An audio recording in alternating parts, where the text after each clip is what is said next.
The advice and opinions expressed by the host of Autism Live and her guests are meant solely as suggestion and should not be in any way construed as child-specific advice. The Center for Autism and Related Disorders advises working with a board-certified behavior analyst who has experience with autism before starting any intensive behavioral intervention. Any choices you make in determining your child's treatment are completely at your own discretion.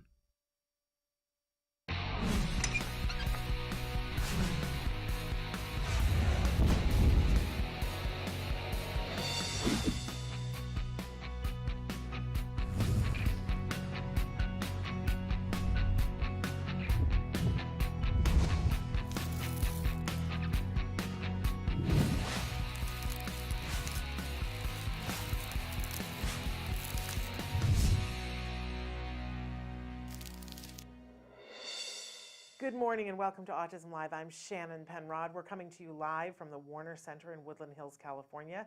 This is the home for Autism Live. It is also the home for the Center for Autism and Related Disorders.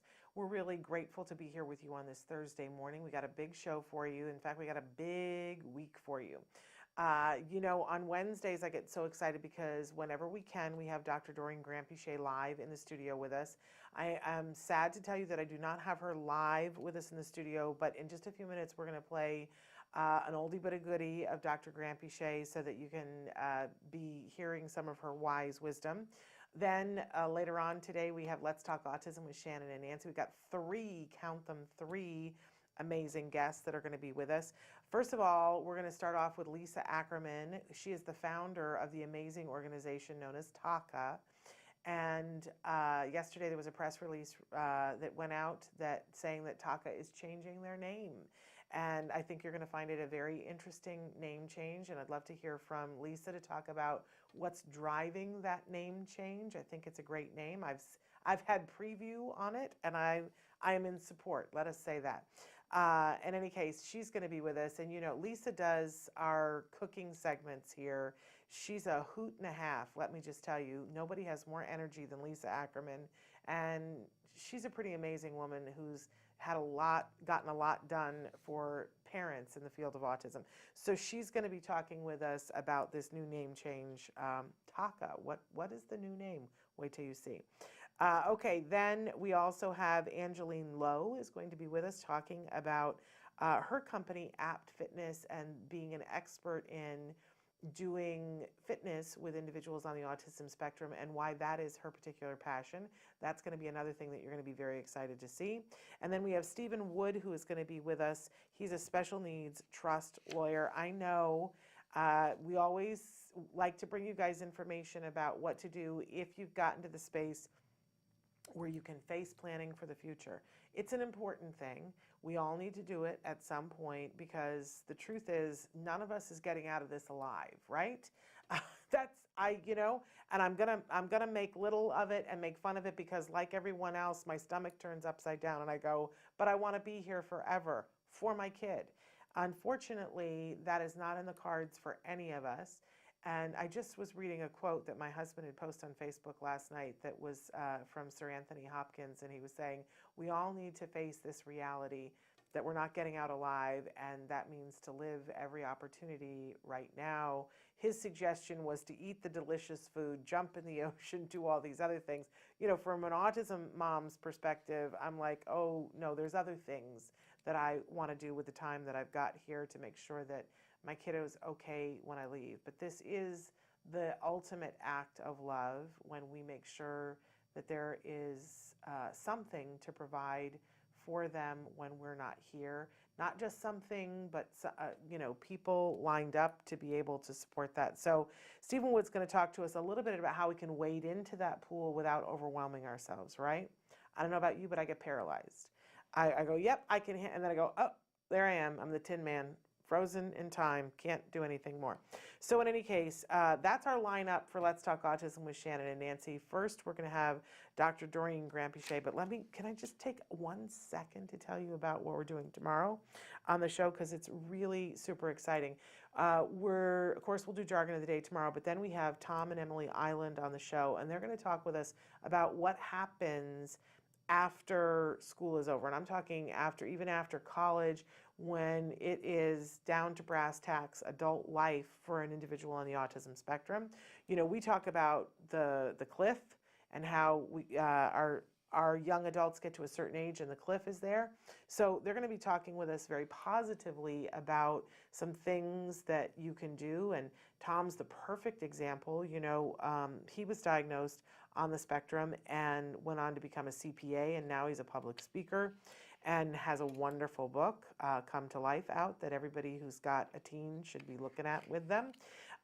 So he and his mom are going to be here to talk about some of the strategies that they've learned over the years for those years of adulthood and what to put in place before so that that transition is smoother.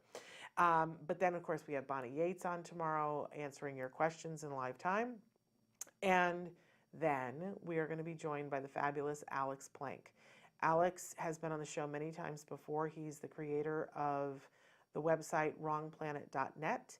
And if you were watching The Good Doctor last week, Alex showed himself to be a very wonderful, thought-provoking actor because he played one half of the couple with autism that were on The Good Doctor, and he's going to talk with us about what that experience was like. So that promises to be super duper fun.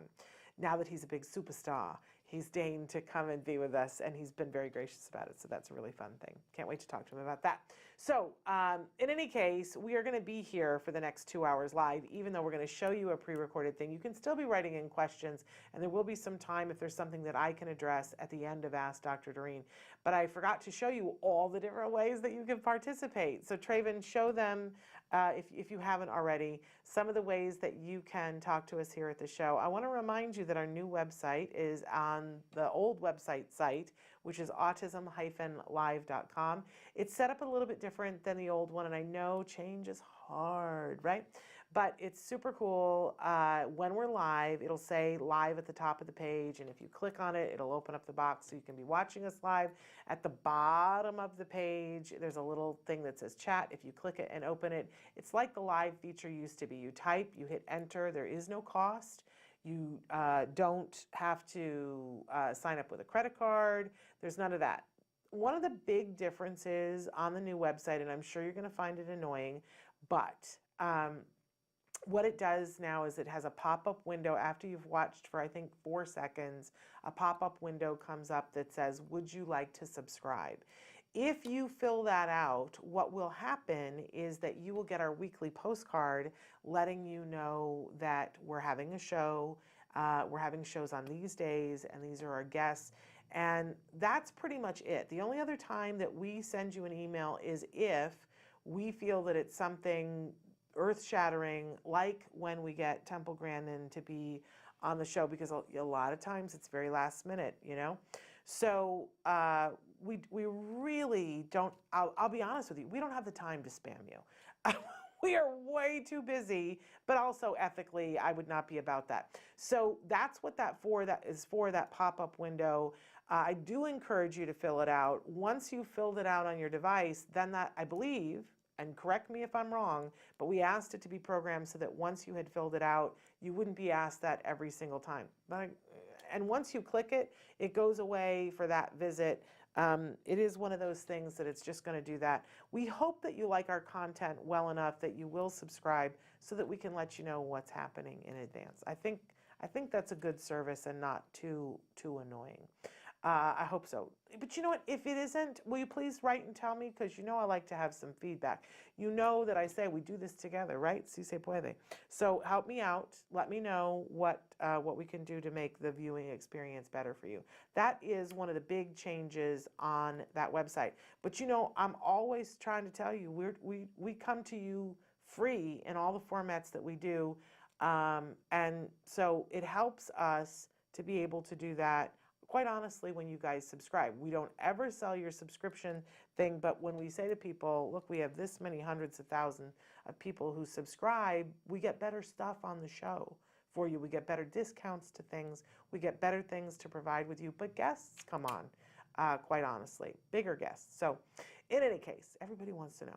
So I think that's pretty much it for now. Don't forget, in the next hour, let's talk autism with Shannon and Nancy, but it's time now for Ask Dr. Doreen. Dr. Doreen Grand-Pichet is the Dr. Doreen is an expert in autism. Doreen Grand-Pichet. Dr. Grand-Pichet. Dr. Doreen Grand-Pichet. Dr. Doreen Grand-Pichet is a visionary in the field of autism. Now you can ask her questions on Ask Dr. Doreen.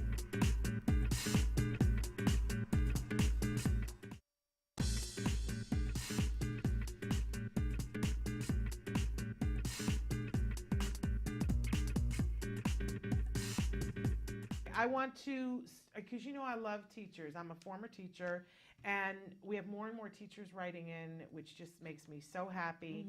A teacher says, I have a student who is on a modified school schedule. He comes to school for math and ELA and 2 hours pull-out. He is aggressive towards teachers on some days just because. I know that we need to understand what happens before the behavior, and usually it just happens as he wants to hold the teacher's hand. In my room, he can be completing work and fixates on an object, and he knows that if he finishes work, then he can have it.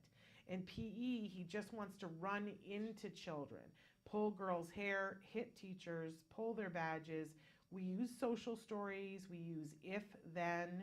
I am not sure what else to do in order to help this student. And I just have to say, I love you so much because a teacher who is looking at that and not just saying, you know, what's wrong with this child, instead saying, how can I help this student? You are the answer to so many questions and problems. Honestly. And I'm so glad that you wrote in and asked this question, because we didn't say before, I didn't even do the opening for the Ask Dr. Doreen. That's okay. But we're welcoming Dr. Thank you very Grand-Pichet, much. and she is an expert in this field. I believe the preeminent expert in this field. She's going to be answering your question and other people's questions. I do want to put the disclaimer that she's not able to give individual specific advice in this format, right? We do our best. But absolutely, and I'm so glad that you're in her capable hands. So, Dr. Grand-Pichet, thank you for being here. It's a pleasure, Shannon. Let's start all over again. It's all weird It's today. a pleasure, and I agree with you that this is an exceptional teacher. That you are an exceptional teacher. Thank you very much for caring so much. And this is what makes all the difference in the lives of our kids, is teachers who are truly just trying to understand, and that is fantastic. So let's just talk about that for a little bit. In ABA, we're not trying to just understand what happens before a behavior. We're also trying to understand what in the past has happened right after the behavior, because that is possibly the reason that some sort of connection has happened. So there's usually a relationship with what happens before, the antecedent, but only because of what happens after, the consequence. The consequence is where it's all at, because if the consequence is in some way rewarding, then the antecedent becomes associated as a signal. So in other words, it's like, let's say every time I do X behavior, I will get a reward. And it's not so much that what just happened before or after, it's the fact that that reward then becomes paired with something right before the behavior. So now, in this case, you're looking at why, you're trying to figure out why this child is aggressive towards teachers. And you've listed a bunch of stuff. I'm glad you did that, because the first thing it points out is that a challenging behavior, like let's say tantruming or hitting or whatever it is, can look the same. It can have the same topography, but it may have multiple different reasons, different functions. It doesn't always have to be the same reason.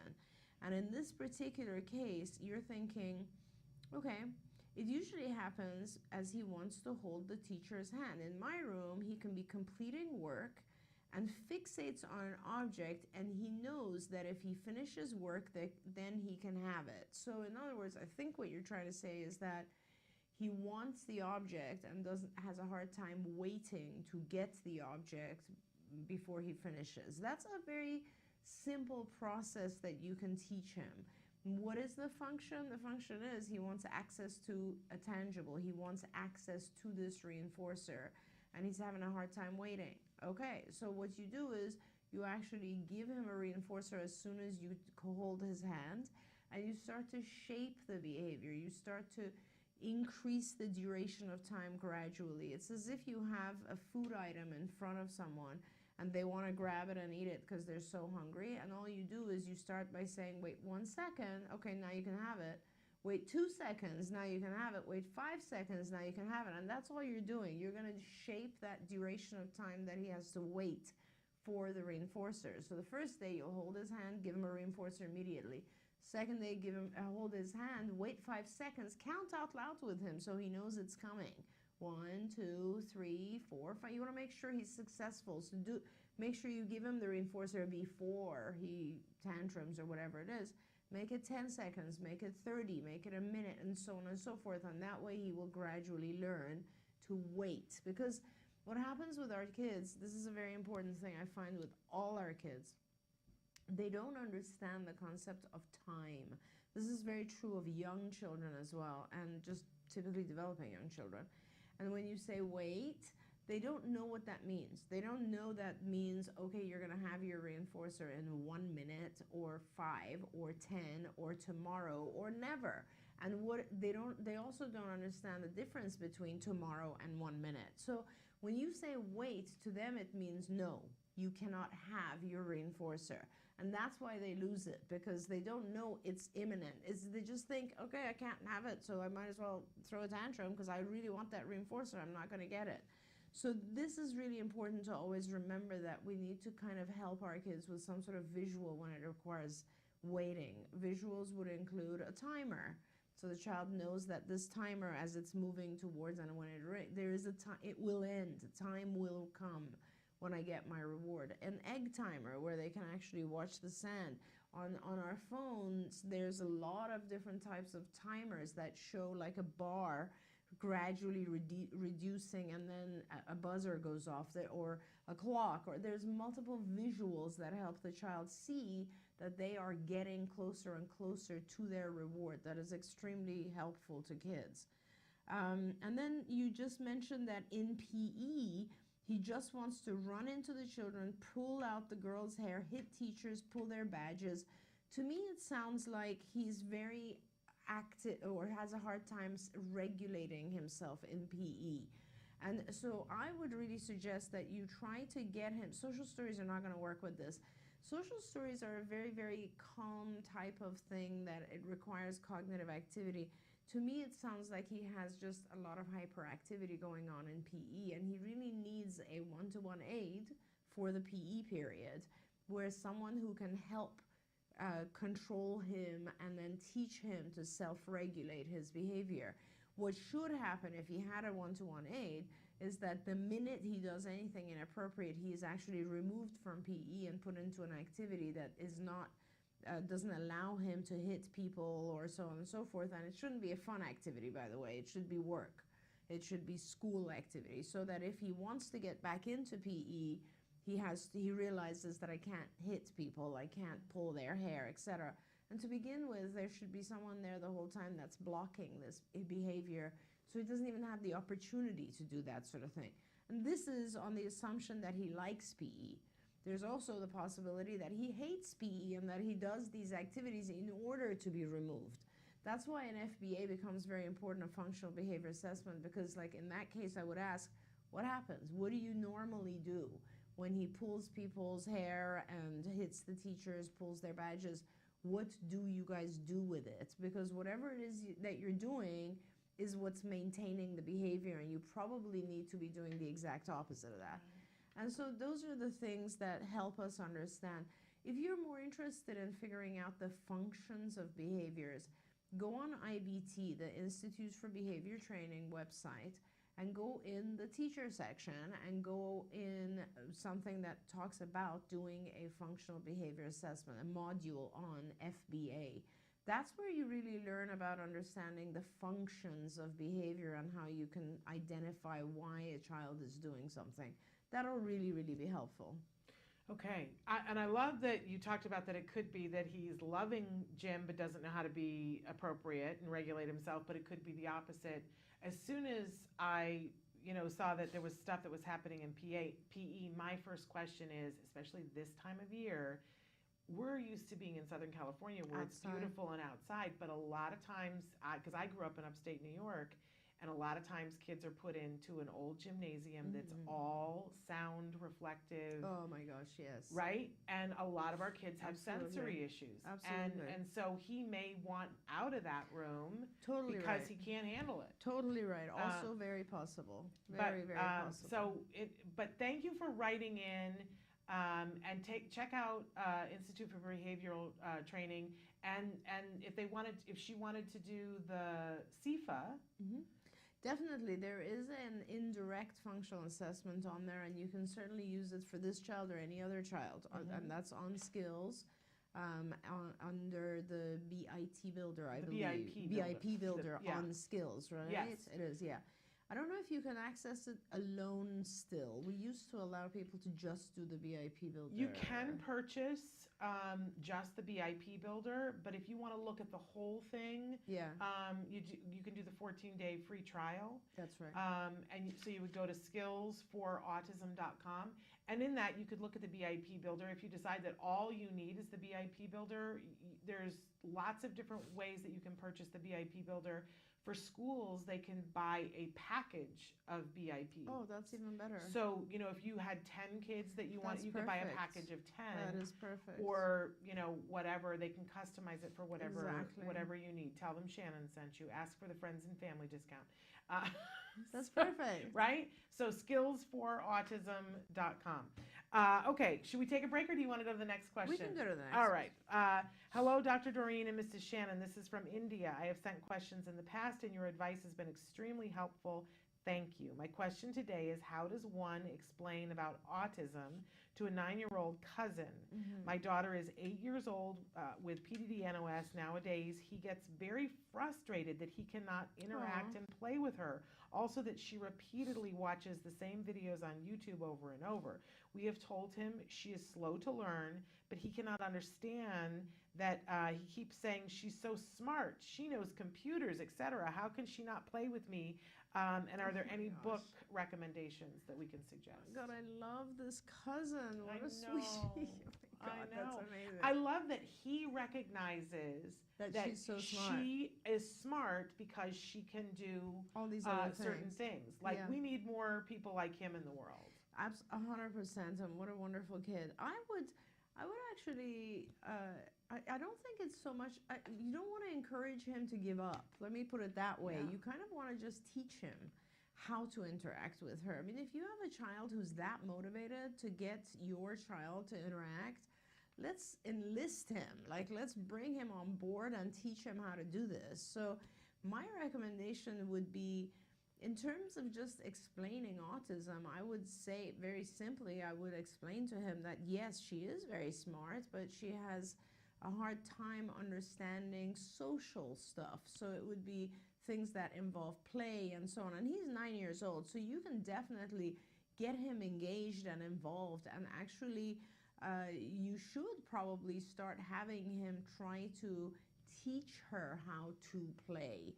And so, for instance, I'm trying to think where I can guide you to go so that you can see some of the things he could do. And I think you'll probably find some great ideas again on IBT, Institute for Behavior Training's website, which is ibehavioraltraining.com. And there, if you look under teaching play, I think is where I would look, teaching social behavior, teaching play, it's just short videos, and you can look at them and then you can help him understand how to do those things. And then if you go on skills, there's a whole play curriculum. And if for a 9-year-old, you'll be looking at more of the advanced stuff for an 8-year-old. And it'll be cool things, like it'll be things that they're both interested in, perhaps on the computer and so on, but it'll be teaching him how to, let's say, socialize back and forth, have a conversation. That's probably, you might also want to look on skills under the social curriculum, not just the play curriculum, but under the social curriculum, you'll have a lot of things like social communication and social play and social interaction. And these are, when you read them, they'll be too complicated for a 9-year-old to understand, but you'll be able to understand the lesson and then you'll go back and have a lot of ideas on how to engage him. So I don't think you want to like explain to him that she just can't do it. I think you want to explain to him, like, encourage him and say, I love that you want to try to teach this to her. Like, you just explain to him that people are good and bad at different things. Like, you might be good at one thing, but not so good at something else. And she's just not so good at social stuff. And so can you help teach that to her, because it's really important for her? Yeah. I didn't invent this. Somebody else said it to me, and I find that I use it with young kids all the time, because this gets to be like the thing when we're out at, like, April is coming and we're going to be at a lot of different events. People come up to the booth, and this is what they ask. And somebody had said this to me, so I now use it, that because kids get computers, the difference between a Mac and a PC. Okay. So you're a Mac, Yes, she's a yes, PC. yes. You both can do the job. Just You know, do them it's differently. just, but if you input PC information into a Mac, it spits it back out. Right, You got to right. learn the language. Right. But it absolutely can do it, because he understands that she's smart and she's capable, but doesn't understand why his input isn't getting there. It's true. And then you can teach him which input to, and have him, say, and you can teach her your language too, but it's going to take a Absolutely. little bit more time. Absolutely. And since she asked about books, I will say that one of the books that I love is Holly Robinson Peete co-wrote a book with her daughter, Elizabeth Rose, and that's called My Brother Charlie, because That's awesome. she's a twin, and her brother is on the spectrum, and so they wrote a children's book that's all about how they do some things That's differently. amazing. And so that's the book that I like and That's that I awesome. recommend. And Very you can nice. find it on Amazon, and you can find it in most bookstores, Very nice. because Holly's pretty well known. Yes. But what a great kid, That's and what I a love great that. mom, That and is terrific. Absolutely. everybody's spectacular. I want to say we had this comment come in from YouTube that has me really choked up, because it means the world to me. Ari has written in and says, I have Asperger's and find this community very understanding and helpful. You're all very wonderful and informative. You have all helped me deal with social problems and school. And I Aw. just want to Honestly, do the happy I dance. love Thank that. you, Ari. We love you. Thank you so much. All right, we're going to take a short break, and then we're going to come back with more of your questions, so stick with us.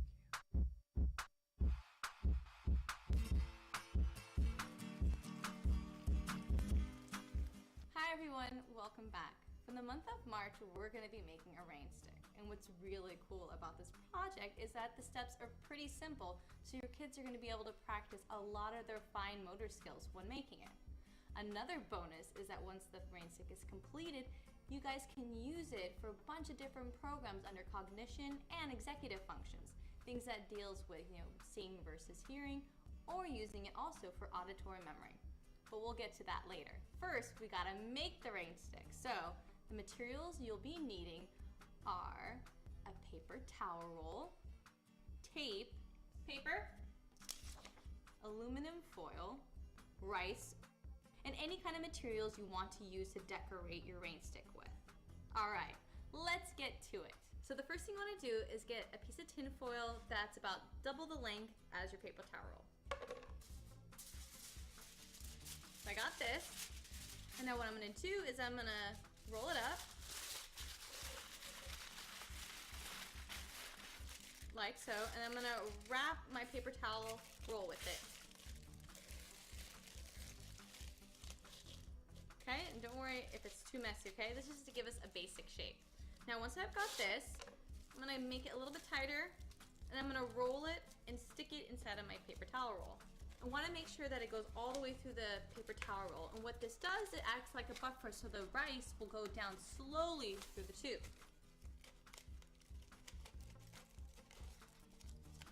And see how that's in nice and in there? Okay, now that I have that, I'm going to take a piece of paper and cover one side, and I'm going to take a piece of tape and secure it over the bottom. All right, now that I've got this on, I'm gonna take my rice and pour it in. All right, now that I got the rice in there, I'm gonna seal the other side.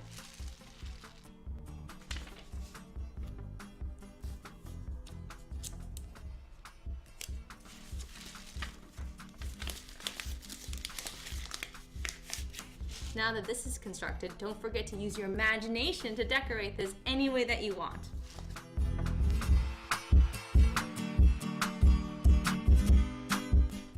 And here's my finished rain stick. Don't forget you can decorate yours however you see fit.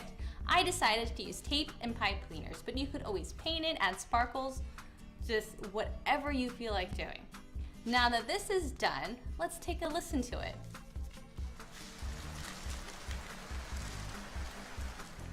What does that sound like to you? I think it sounds like rain too. What does rain look like? Ah, that is what rain looks like. You can ask them a whole bunch of different questions using this after it's already been made. Well, until next time, craft on. Bye guys. Can you see me? Can you see me flying by your side? Welcome back to Autism Live and to Ask Dr. Doreen. We have Dr. Doreen Grampichet here with us, and she is answering your questions in real time. I want to go to another question that came in to us online. Dear Shannon and Dr. Doreen, just want to thank you both for all the help you've given me in the caring for my 4-year-old boy with severe autism. With all the information, I decided to try the skills program. As I'm not a therapist, I just try to use any of the skills I think he could possibly be able to learn. The program is a great help. In fact, he has started to use words. That's awesome. Isn't that amazing? Since I started last year, he can now request for food, drinks, and some toys he likes without any prompts. He sometimes asks for potty, but mostly runs to the toilet, to let you know. His eye contact has improved greatly, and he is a lot more aware of his environment. The question I would like to ask is, quite often his voice is very hard to hear, and I don't know if I can help with this. Thank you. And this is our Irish mom, one of our Irish moms that writes to us from time to time. That's amazing. That's so awesome. I'm so happy to hear that the program is helping you, and that's fantastic. Because, you know, if you're just doing this off of skills and your child is responding well to it, and he's only 4 years old, he's pretty high potential. So I really encourage you to keep going because he's already done all these things. Yeah, so also have his hearing checked. I would have his hearing checked, because a lot of times when our kids who have a hard time with volume, you just want to make sure his hearing is intact. And then also, it's possible that he has certain sound sensitivities, so that our kids learn to lower their volume if they themselves find certain sounds to be very harsh. So there is a way to work with it. The way that you explain loudness is that you get the child to do physical activity, like for instance jumping on a trampoline, and then that will increase his intake and exertion of air. And as soon as you increase the air, the volume goes up. And so then you reinforce the louder volume, and therefore the child learns that what you're looking for is louder volume. And you pair it with, so what you would do is basically have the child jump on a trampoline a little bit and ask him questions, and then you would reinforce good loud, good loud. And you want to teach him loud and soft, and you want to say, I'm talking soft, as opposed to I'm talking loud. So he starts to understand what loud means. And through the trampoline activity or physical activity, he also learns how to produce loud. And then that way he will start to do that. But I see this with a lot of kids, so I wouldn't worry about it. I think it starts because our kids are sensitive to certain sounds themselves. Okay, great advice. Moving on, this came into us last week on Women's Day, and they said Happy Women's Day to us. Is it appropriate for a 6-year-old going on 7 to start an ABA program with CARD? My son has been diagnosed with mild autism and has a very high speech delay for his age, very minimal vocabulary. His general public school does not seem to be cutting it with him, only getting 30 to 45-minute sessions with a therapist twice a week, with one being a one-on-one. I asked to bump up the amount of time or sessions per week in our last IEP, but was sadly told by the therapist that her hands are full at the moment with other, more severe children, and she would have to look into her schedule. Okay. Well, everyone take a breath. We're both going to take a deep breath here. Yeah. So it would be very appropriate for you to start a program with us. We would love to have your child. We have children of all different levels and all different ages, and it is terrible that your school is only doing a couple of hours with your child, and it is more terrible that this therapist is just saying, I'm sorry, I'm busy. It isn't the therapist's responsibility, it is the school's responsibility to find you therapists who are available to provide the therapy for your child. And 1 to 2 hours has been shown to not be successful in the long run. Anything below 10 hours is usually not enough. So I would highly recommend that you do 2 things. Well, if you just contact us and we start treating your child, we will probably be using insurance funding, if possible, to get the services that your child needs. If we end up having to use school time, then we will help you also fight for funding in the school district and increase those hours. 1 to 2 hours in the public school is just kind of a joke, to be honest with you, and they should be supporting you much, much more. And yes, it's really important, and this is what happens, unfortunately, when our kids are very high functioning. They do tend to get ignored because people think they only have to deal with the children who are severe. No, the high functioning children are the ones that get more depressed and anxious as they grow up, and then behaviors occur a little bit later. So we have to take care of those children as well. Yeah. I mean, on the legal side of this, there's so many things that they have said to you are completely illegal. I just want to empower you to know that your child is entitled here in the United States to a free, appropriate public education. And there isn't a dollar limit to that. There isn't a copay to it. Your child is just entitled to it. And if the school can't provide it, they have to pay for someone else to provide it. And they can't say, we can't afford it. And they can't say, well, and believe me, because the state of Texas just got slapped down hard for this. We covered this a couple of weeks ago, that the state of Texas had a quota of how many students got special education. And it was like 8%, which is like 10% less than the average. And the Supreme Court found that they were in violation of human rights and gave them a week to find a plan to correct it. They can't just say, well, we're only going to give it to the most severe kids. The fact of the matter is that if your child has a diagnosis, they have a legal obligation to give them a free, appropriate public education. And one of the things that I always say to people, when you go to IEP meetings, tell them that you're going to tape record, bring the tape recorder, because one of 2 things will happen. Either they won't say stupid things like this, right? And I'm sorry to use that word, no, but that's absolutely a stupid thing really for this person to say. Absolutely. And it's illegal. So they either won't say it, or somebody will say something stupid, and then it just streamlines everything. Because as soon as you catch somebody saying something stupid on a tape recorder, suddenly there's funding for all kinds of things. So you have to protect yourself. You have to tell them legally that, when they send you the IEP invitation, tell them I'm bringing a tape recorder, put it in writing so that they can't say that they didn't know. Yes. Bring the tape recorder with you, turn it on, and then the other thing that you must do is make sure that you maintain a certain decorum.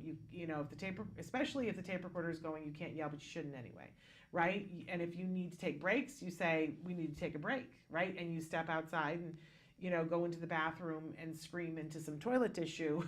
I know parents that have had to do that, right? You do whatever you have to do so that you can maintain composure, because there is a record of it. But if you want to know more about the legal side of it, write back to us. We are not having a live show tomorrow, but in 2 weeks we have Bonnie Yates back. And we can fill you with knowledge about the legal side of this, because it's just yeah, it's so frustrating that this kind of thing still happens. It's pretty amazing. It's horrifying. But they don't let them push you around. You can ask for an emergency IEP, and if you want to, bring the tape recorder to this one and say, well, I was told that she's too busy and that she has more severe kids to deal with. And if the tape recorder is worrying while you say that, and somebody who understands realizes that they will be all over that, right? And correcting that. If they don't understand, then, it's time to go higher and say, you call the superintendent of schools and say, hi, this is what was said, and I have it on the tape recorder. Things will happen. Things will change very quickly.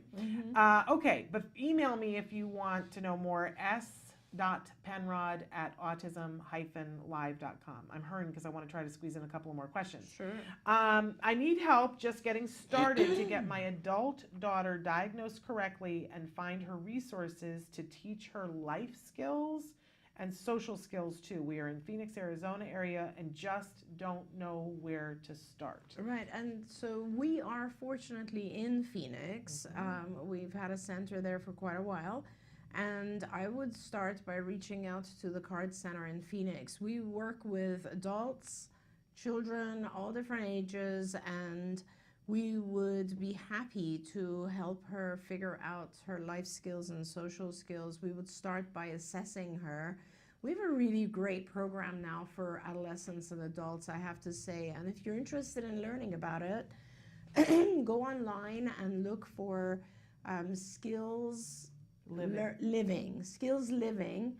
And you'll see it. It's pretty cool. It really goes into all sorts of adult skills, and it starts with an assessment, very much like Skills for Children. And basically, you'll answer a lot of questions about her, and then it'll help develop a whole program for her. So, and then of course we also have the individuals there, the therapists and supervisors who can help provide that. And we're very interested in helping people in Phoenix. I'm actually trying to really increase our presence in Arizona right now. Okay.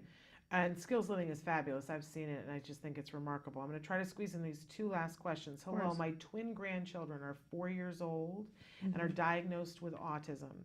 My daughter is overwhelmed. There is no ABA where she lives in rural Wyoming. They are nonverbal, have poor sleep and eating habits, and are not potty trained. They have speech and OT at their preschool, but it's not enough. What would you suggest we start on first? The special education teacher at the school will help us make a plan to get their home life some structure. There's very little right now. I'm at their house every afternoon to help. They are going to start a PECS program at school. They point, whine, and lead to communicate. Thank you. I just found out about your show and love it. Loving you, right? Yes, Sending you, loving that's that. air hug. I know you're new, so I want to translate. That's an air hug for grandma because I tell you what, sometimes, it's called circling the wagons, and sometimes a grandma can make all the difference in the world. So I'm so glad she has you.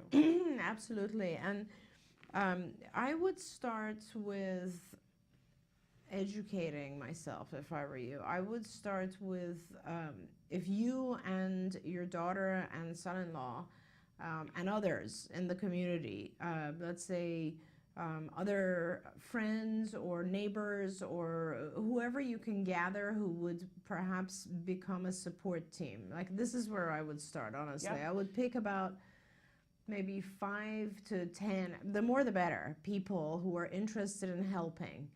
And I would gather everyone around at night when the twins are asleep, and 1 hour every day, or as much as you guys can handle, maybe more on the weekends, or if someone can watch the twins while everybody's doing this. I would start on the Institute for Behavior Training website. I would go on IBT, and I would one by one go through the modules, and some of them are short, some of them are a little bit longer, but they're all generally very easy to understand. And I would just start learning all about autism and behavior management and teaching. So there's you basically want to first learn kind of what is autism and what are we looking at, and then you want to learn about what is ABA, what's the whole background of ABA, how does ABA work, applied behavior analysis, and then you want to, and that'll just be a couple of hours. And then you want to learn about sort of two things, which is teaching skills and reducing or eliminating challenging behaviors. And they go hand in hand. So for instance, if the child points to something and you don't give it to them, they will probably tantrum.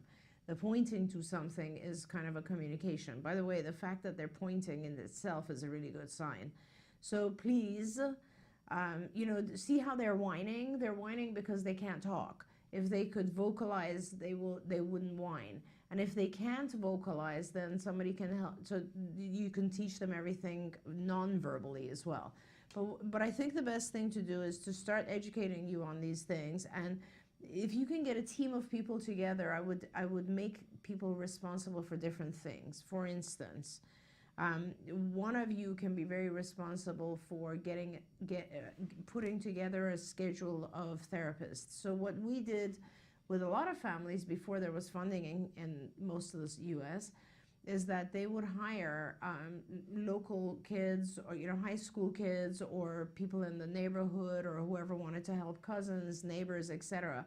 And each person would volunteer to do, let's say, 2 hours of work a week with the twins, or 4 hours of work a week. And let me tell you, we've done this with kids, and it starts out a little bit rough because the children are not even used to sitting and learning something, much less being compliant and so on. But we start with very basic lessons like come here and sit down, and if you can, and compliance lessons really help the child calm down and realize that they're about to learn.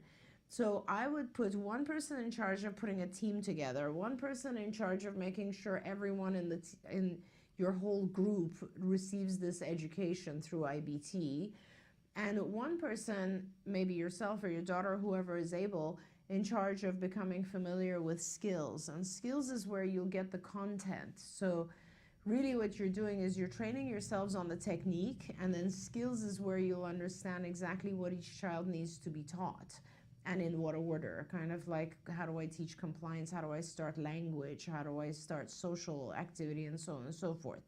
And I know it sounds really overwhelming. All of that sounds pretty overwhelming. So one of the things that we do here at CARD is we can provide you a supervisor who can A, come and visit, and B, talk to you on the phone and actually observe the twins on video and on VoIP, on FaceTime, for instance, and help you figure out how to do things and what to do. This is all possible, but really without some guidance, it'll be very hard. Like, it's just hard. And they're 4, and time is passing, and it'll become less and less, it'll become more and more difficult as they age. So the sooner you get someone involved, the better. And getting a supervisor from us is not that expensive. You don't need someone for lots and lots of hours. I don't know the insurance situation in Wyoming. I'm guessing if we're not there, it's because there is no mandate yet. If there is a mandate, hey, we'll send someone out to you and start providing services to you right away. So we kind of need to figure all that out. I'd start by maybe getting on our website, getting on the skills website, getting on the Institute for Behavior Training website, and start getting some information. And Shannon, I don't know if you have time to guide them a little bit, but it sounds like they need some help. You can always write to me.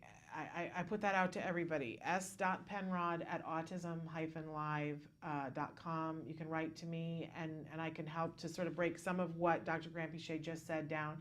I just want to say, when, I'm sure that it feels so overwhelming, but I want you to know that other people have done it. And also, I think what a lot of people, they start to shut down, because as soon as you say hire people, people go, oh yeah, I can't do it. There's no money, I can't afford it.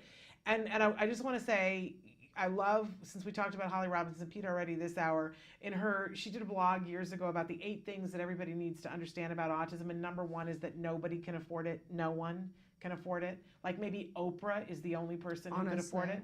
Honestly. So, that aside, I want to let you know that there are a lot of people who have found a way to make it work. There's a lovely family that was in a very rural community, and they had one little girl. You've got twins. I know that's more, but Skills had just come out. They got their church involved and made it all happen, and nobody got paid anything. Yeah. It was all volunteers. We've seen people go to their local Kiwanis club, the Knights of Columbus. We've seen sororities adopt a child and donate their time and have the sorority sisters. There are ways. So, and you might find a different way that will inspire all of us, but just know that people have done it. It is possible. And I'm certainly happy to be a touch point to help guide you along the way, because I feel for your daughter, and I feel for these little Absolutely. girls, and I feel for you, and they deserve to have functional communication and be able to communicate. And we know that that can happen. Yes. Like that can happen. It just means you got to have enough people working on enough things and knowing what they're doing. Absolutely. And that if those two little girls had functional communication, and that might be PECS, that might be an iconic communication system, and it might transition to speech at some point. If they had that, your daughter's life would instantly be so much better. And if there was a regimen going on and she had help and support and could rest, boy, who knows what could happen. Absolutely. And I mean, so- and it's one of those situations. I feel so terrible right now for you, because everyone is overwhelmed, but as soon as you get it under control, life changes Oh. completely. It will be like night So, and day. Yeah. And so I just want to say you're not alone, right? And Right. we're here talking to you about this, and I'm happy to talk to you more. We can even talk on the phone. And congratulations that you're doing this, and that it is infinitely doable. It really is. Okay, we've got an email. If a child goes to school which does not provide any therapies, the 40 hours ABA is necessary beside the school hours.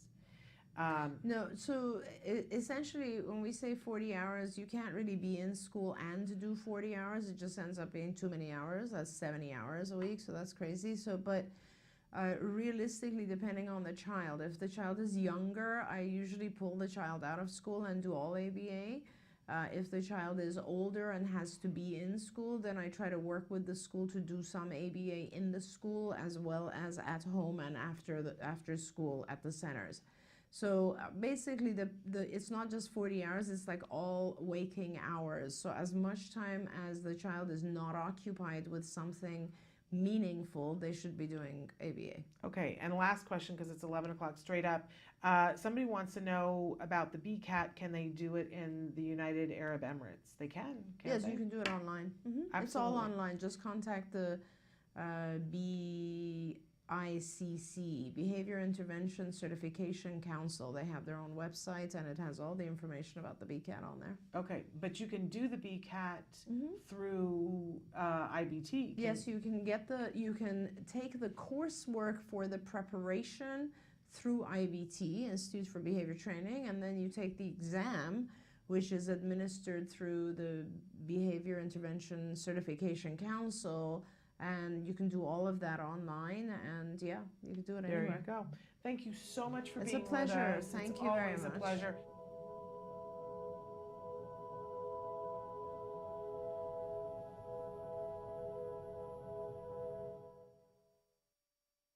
Do you provide care services to someone with autism? Recently, more and more children are being diagnosed with the condition and getting the support they need as awareness grows.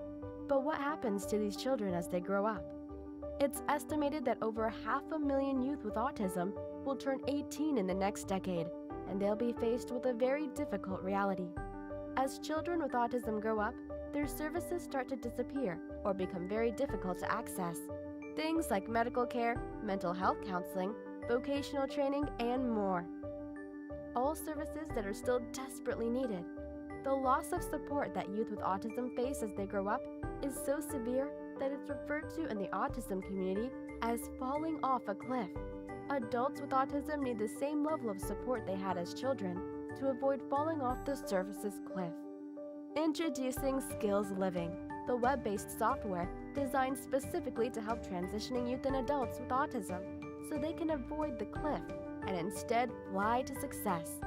With Skills Living, help your learner with autism develop the skills they need in all the critical areas of adult life, including self-control, planning, and problem-solving, effective communication, performing life skill tasks for independent living, acquiring and maintaining employment or other meaningful activities, developing and maintaining social skills and relationships, accessing transportation and public services, and being safe. Skills Living includes a comprehensive assessment, a data collection mobile app, behavior intervention plan builder, and automatic progress reporting. It also provides a complete curriculum addressing 16 key areas, spanning the entire range of functioning adulthood. Skills Living is easy to use and can be implemented by schools, parents, and autism service providers. Call or click today for your free demo and see how Skills Living can help your learner with autism avoid the cliff and instead reach their fullest potential. Skills Living. Wish, learn, become. Hello and welcome back. We just have a couple of minutes before it's time for Let's Talk Autism, so I just want to address a couple of things on Facebook. I'm saying hello to Rosie and hello to Helen. Glad to see you. I'm doing good. How are you? Ashley says, I need help when it comes to funding for my child to go to school. He's 14 and will be in high school. Is it going to let me see? Next year. He's in public school, but there is a school called the Gateway Academy in Houston. It's $34,000 a year. I can't afford, but I really want him to go. His high schools, can anyone give me advice for funding? Public is not cutting it.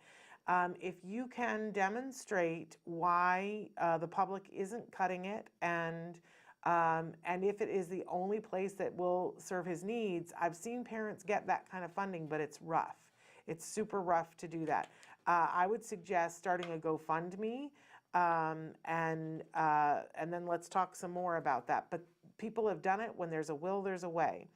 Okay, and then Yelsa says that she's watching. I'm so glad that you guys are there and watching. But Ashley, I know it's a lot, but many parents have worked it out before. It just depends on how bad the public school isn't cutting it. And perhaps tomorrow with Bonnie Yates, we can talk a little bit about how you mount the case for a private school when the public isn't cutting it. I will message her in just a minute and tell her that we want to add that into our topics, okay? All right, we are going to take a break here, and then we're going to be back with Let's Talk Autism with Shannon and Nancy. Nancy Allspot Jackson is here with me already, and she's going to be joining me when we welcome our guests. First up, Lisa Ackerman from Taka is going to be unveiling their new name, which is very exciting. Then we've got Angeline Lowe is going to be talking about the fabulous Apt Fitness Inc. that she has started. And then finally, Stephen Wood is a special needs trusted lawyer who's going to talk with us about what we need to do to make sure that our kiddos are okay when we're not here. All of that's coming up after these messages. Stick with us.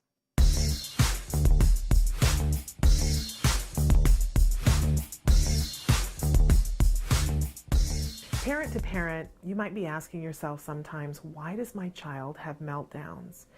Well, the difference between tantrums and meltdowns, they're a part of typical development, but meltdowns are when things get a little bit more out of control, when even the child isn't sure what's entirely wrong.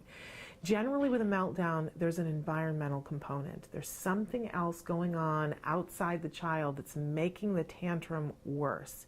It's really important that we start to be detectives and take notes and look around at the environment and start to figure out what are the things that happen every time your child has a meltdown. And lastly, it's important to get help. You really can't face these kinds of things effectively completely on your own. Tantrums, they're a part of typical development, but don't accept meltdowns as something that just happens. Make sure you get help and support. You might be asking yourself if your child has autism.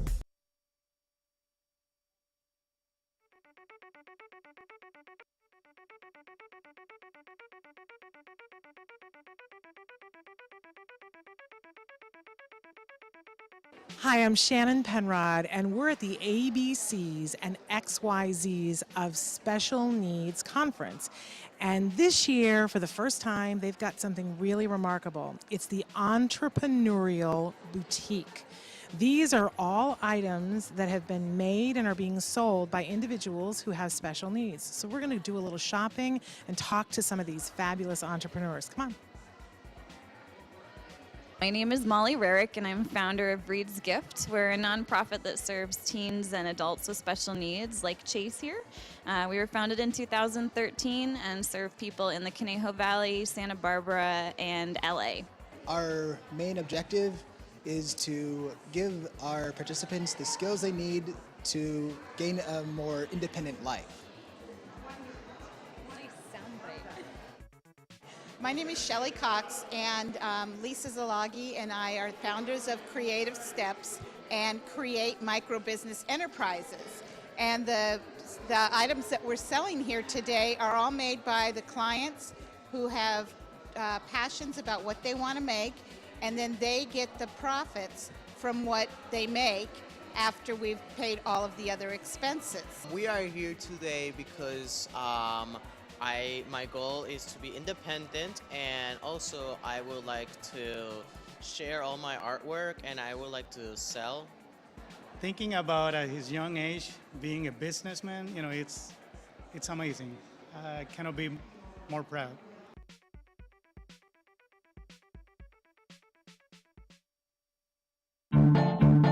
Hi, I'm Lisa Ackerman. Welcome back to Talk of Facts.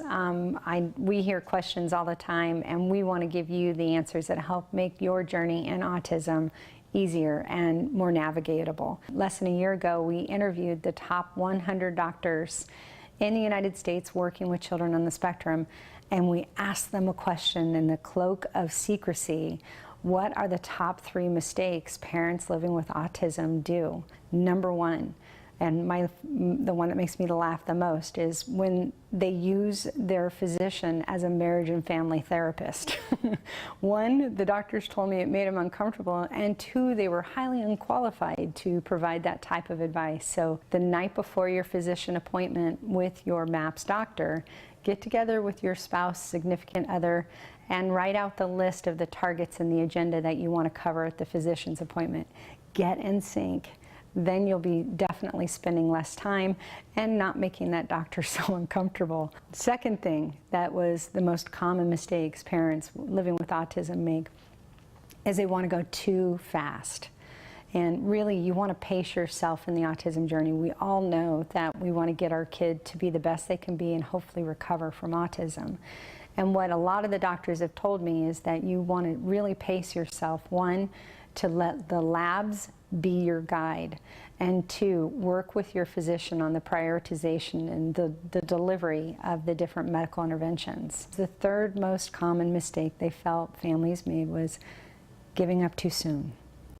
And what you need to know is they're invested, they're looking at wanting to get the best from your child. But I tell you that when I got that and consolidated the 100 interviews with these physicians, most of the doctors who brought that up had tears in their eyes. They want you to know that they're in the fight with you, and they want you to know that hope is really real. It may take hard work and it may take time, but to not give up and to stay in the game. So let TACA help you. We'll have some more TACA facts for you in the future, real questions and real answers for the autism journey.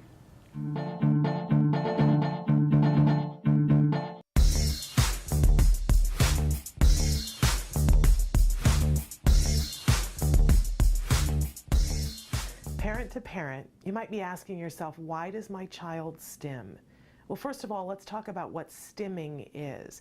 Stimming is a slang term for self-stimulatory behavior, which is kind of a misnomer anyway, because a lot of the times when our children engage in these kinds of behaviors, they're not to stimulate themselves. Sometimes they're to soothe themselves. So first of all, we want to get rid of the notion that it's to stimulate themselves. But they do these behaviors because there's something about it that feels good. And that's the main thing that we need to know as parents.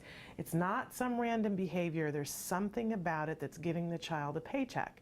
And once we get an idea of what that might be, we need to find a behavior that can take that behavior's place and start to reinforce that. We want to pick something that's more socially acceptable. So if, for instance, the child is doing a lot of hand flapping because they like seeing their blurred fingers, then we can find something else for them to focus on, maybe a toy that does blurred colors. So for a period of time, they'll focus on that. The main thing to remember, though, is that there is a reason for these behaviors. There's something about it that feels good to the child. And once we know that, we can begin to change it. There's a phrase that's being used in the autism community called stimming.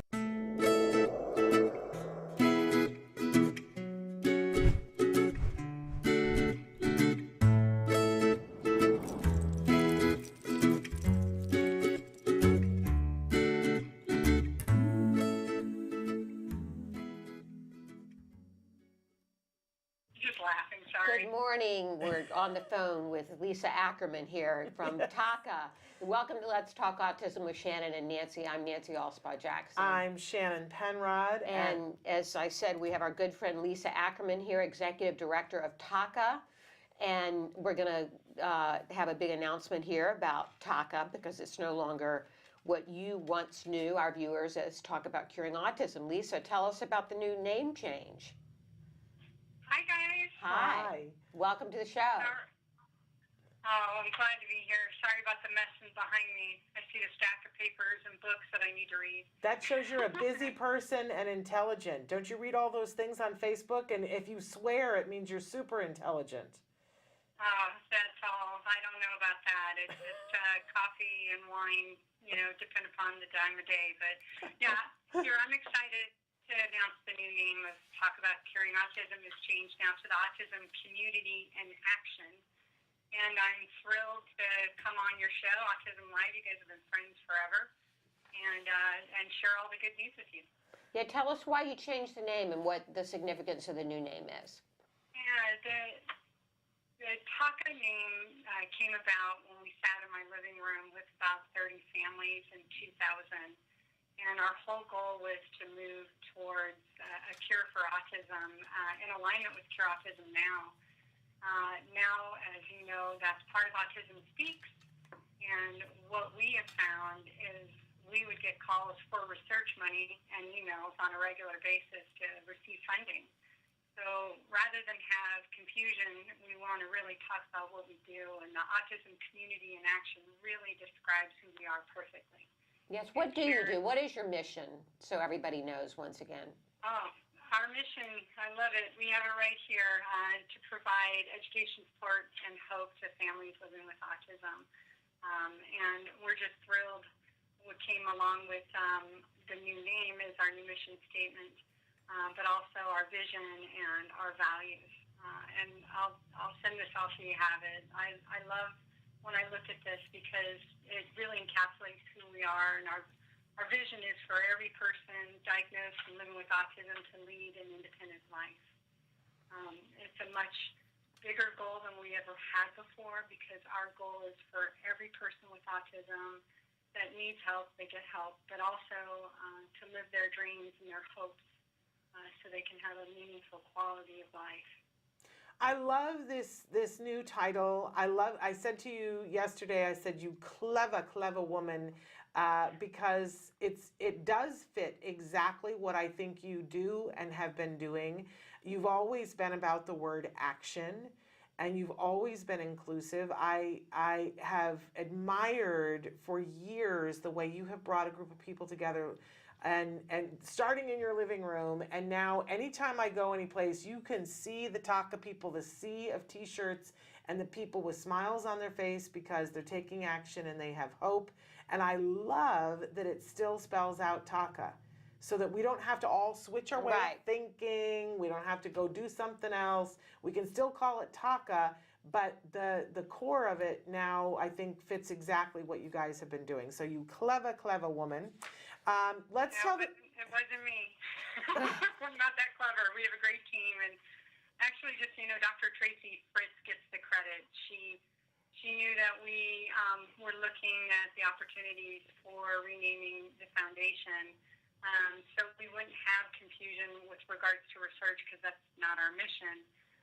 So Dr. Tracy Fritz, who's a math doctor, actually came up with it, and we all high-fived her. She got a free T-shirt, so we took care of her. All right, good. at least you did that. So for people who are new to TACA and don't know what an amazing resource you are, let's run down how they can reach you, how they can participate, and then let's talk about some of the events you've got coming up this spring.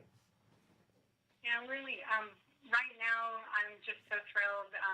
We're now in 31 states across the United States. So we have physical chapters that bring community together. For the states we've yet to get to, we still support you. We have all of our programming and access to information where you can get help and hope and education. So the things that we do, the fun stuff are those meetings, our conferences, our parent mentors, scholarships, website webinars, Autism Journey Guide. All of those things are accessible across the United States. And we do quite a bit more, but that encapsulates what we do to support families living with autism. And you've got a big couple of months coming up here leading into April. Can you tell us some of the new things you're doing? Yeah, March, first and foremost, what we love about March is it seems to really kick off IEP season for families, special needs kids and autism.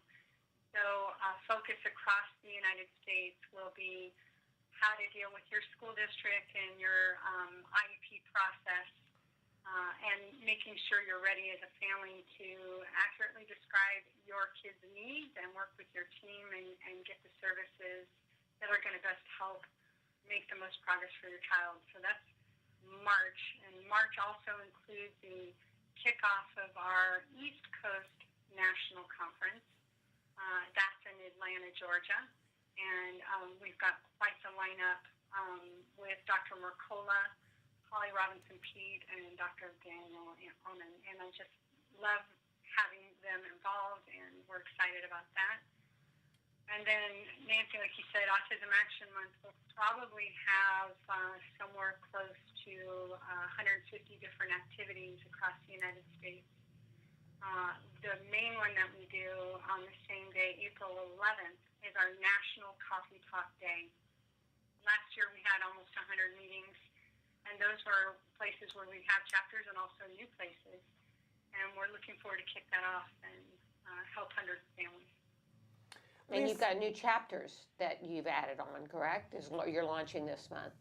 Oh, and that, I was hoping you were going to ask me about that. Sorry, I get so excited. So we're going to launch new chapters in Arizona, Alaska, Missouri, and South Carolina. And I'm just so excited. Some really great people, of course, across the U.S. help TACA reach families. And these are some new friends that we're pulling together to activate in their community, and we're so excited. Great. That's very cool. Lisa, we admire you so much in the work that you're doing and appreciate your time. We want you to come back and do some new cooking shows at some point. Let's cook. I'm all in. Talk facts, talk cooking, talk whatever you. It's time. Sign me up. We gotta work out some new dates to film. Yeah. Because we Well, I would love to know from autism-live friends, what kind of things they want to make next. I've got a list that I keep, a running list of food that we've converted from good old cookbooks that sit all stained in my living room and in my kitchen. We've reworked them to be allergy-friendly, gluten-free, soy-free, casein-free, and sometimes nut-free if you're not into nuts. So we do a lot of different recipes, but I'd love to know from the Autism Live community what they would like to see next. All right, we'll put the call out to them. And tell us again, where's the website where we can find out more information, and where's the blog? Because I love your blog. Yeah. Oh, thank you. Everything can be found at tacanow.org, and that's TACANOW.org. The blog link is right on the front page. Our name announcement, including the blog, press release, and a short video is up on the front page as well. And how to find our conference, our new chapters, and free services are all there too. Okay, great. Thank you so much, and congratulations Lisa. on the new name. Congratulations on that. as always, thank you. I really appreciate you both so much, just helping us get the word out and sharing, how we want to help even more families. So thank you both. Our pleasure. Our pleasure. Take care. Bye-bye, Lisa. You too. Bye-bye. Bye. Love Lisa Ackerman. Yes, and the new name is fabulous. It Isn't really it? does. Makes great sense. Yeah, it makes great sense. sense. Ends a whole lot of, like she was saying, the misconception about research, but ends a whole lot of other conversations as well. It's very in keeping with what they're doing. Yeah. So you got to love that. All right. It's like everybody, because you guys got a new name this year, too. Yes, we did. We are now Autism Care Today. Which is still the ACT. Yes. But you guys got a new logo, too, which I really like. I really like your new logo. So, in any case, a lot going on today. We forewent in the news so that we could have Lisa, because we thought that was the news. Right. For today. So we're going to take a short break, and then when we come back, we're going to be joined by Angeline Lowe from APT Fitness. Yeah, Inc. a fitness expert in autism, so there you go. specializing in autism. Stick with us. We'll be back. You say howdy, we say hi. Let's get rowdy, let's get wild. Let's get wild. Let's get wild. Let's get wild. Let's get wild. Hi, welcome back to Autism Live. I'm Lisa Ackerman. We're here doing allergy-free cooking, and I brought my sister with me today. Jamie Davis, thanks for having me. A lot of people are asking about a allergy-free breakfast, and breakfast can be full of crap. But it's full of crap cereal. and it's hard to do. We don't have time in the morning. We're in a hurry. We're going completely nut-free. The recipe is not Personality, we can't do anything can't about. do anything about that. So we're going to start off first with I'm using sorghum and brown rice flour. I find the texture good, and I've added some flaxseed meal. We talked about that last time, flaxseed meal for poop. Almost every one of our kids has a poop issue. What's next on the recipe is the quinoa flakes, baking powder, cinnamon, and the xanthan gum. It brings the glutinous texture back into the flour, and often what happens with these recipes is they can fall apart. This one holds up nicely. I like it. For the folks that are egg-free, we have a ton of egg replacers. One of those can be the arrowroot starch or bringing back some additional flaxseed. So there's a lot of options to go eggless, but we're going to go egg full in this one. For sweetener, I use the maple syrup. I stay away from refined sugar. What I'm adding now is the coconut milk, maple syrup, and a little bit of the coconut oil. And we're going to add in the raisins, craisins, and chocolate chips at the end. I find that chocolate chips can coax people to eat some really amazing things. When we started, Jeff had 42 food allergies, so we had to get creative in how we cooked. So nuts were a big, big issue. What I like now is that he can tolerate so many more things after start doing this diet. So let me show you how you can deal with this sticky stuff here. You get your fingers really wet, and you can push it down. So my oven has been preheated. It's at 350 degrees. So we're gonna just throw this in.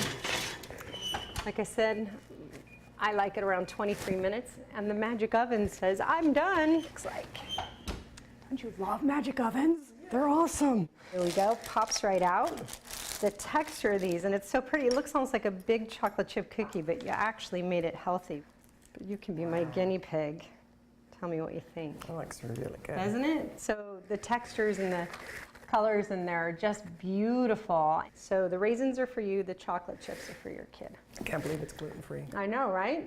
It doesn't taste like, crap. We're wrapping up another cooking show. If you have feedback, you can email us at autismlive@gmail.com. We're, of course, on Facebook. You could go to facebook.com/autismlive.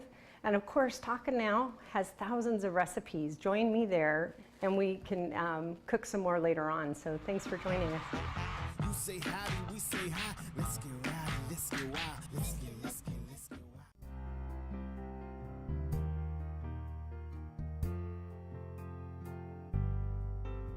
Talk to us a little bit about what your degree is in. City planning or urban planning. I got it from Cal State Northridge with a degree in cinema and television arts with an emphasis in screenwriting. And what are you interested in, Eli? A video game internship. programming. I'm hoping to combine entertainment and travel, my two passions. Ooh, what kind of jobs have you worked? Bakery inventory. Okay, inventory. Talk about your volunteer job. I was going to help the soldiers. You volunteered to help the soldiers? Yes. I interned in the national parks in the Santa Monica Mountains, which is very urban area. So I worked with the problems of how it's impacting the surrounding community, like the flow of traffic and the flow of people and what they could do to plan in the parking. I've been to China, I've been all around Europe, I've been to Thailand, Japan, Australia. You can create an app? That's impressive. Really cool thing. Can you teach other people how to make an app? If you have a choice between working or not working, Working. you like working. Yes. Why? What do you like about working? It is fun. I would work Yeah? You would choose work? Why? because I want to get paid and enjoy it, and want to make sure I have enough money so I can save it. Why do you need to have a full-time job? I mean, it's kind of like a duh thing, right? No, obviously, so I Yeah. can support myself Right. and hopefully a family down the line, but at least at first, myself. I'm very dependable and always reliable and get to my job on time. What excites you about working a job or being an intern? Learning new skills. Yeah. What has it meant to you having this job and having the stability of a job that you've had for multiple years? It's meant the world because I'm able to do everything, but almost everything I wanted to do because of that job.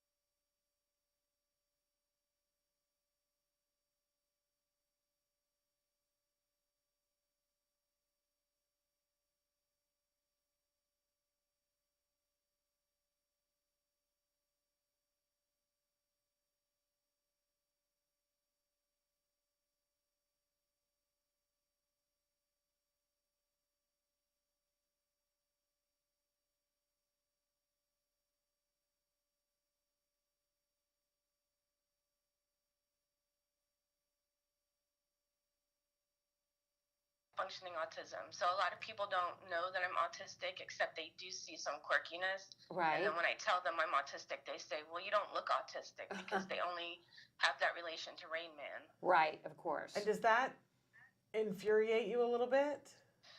Well, I don't really get so infuriated. I just kind of get aggravated that society is not more aware of the different types of autism on the spectrum, because people say, oh, I like Big Bang Theory, and then I tell them, well, Sheldon Cooper is autistic, and then they say, but he's not like Rain Man, and I have to explain to them, well, it's a broad spectrum.